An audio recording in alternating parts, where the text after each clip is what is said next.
आहे म्हातारा, त्यांच्याकडे बघणं नाही, त्यांच्याकडे जाणं नाही, त्यांच्या खाण्याचा प्रबंध करणं नाही, त्यांच्या दवाखान्याची काही चिंता नाही, त्यांना काही वाटतं का न वाटतं का. जर अशा व्यक्तीमध्ये जर प्रेम नाही, हालेलुया, लक्ष देऊन नाही का, हालेलुया, काय सांगितले प्रत्येक वचन. आपल्या बापाचा आपल्या आईचा सन्मान कर आणि जसे आपल्यावर तसे आपल्या शेजाऱ्यावर प्रीती कर. जसे आपणावर आपल्या आई आणि बापाचा काय कर, आदर कर. आता घरामध्ये आई वडील असतात, घरामध्ये भाऊ असतो, घरामध्ये भाऊजाई असते, घरामध्ये बहीण असत, घरामध्ये अजून कोण नातेवाईक असतील, समजा कुटुंब मोठं कुटुंब असेल.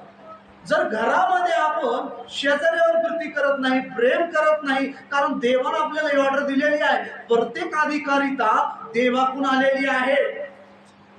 जे आज सरकार चालतं, जे शासन चालतं, जो नियम चालतो, कायदा चालतो, हे स्वर्गातल्या पित्यानं बनवलेला आहे. पहिलं राज्य कारभार होता, राज्य चालवत होते, आता सरकार आलेलं आहे मतदानाच्या द्वारे. राजाला कोण सांगत होतं, पहिलं देव सांगत होता.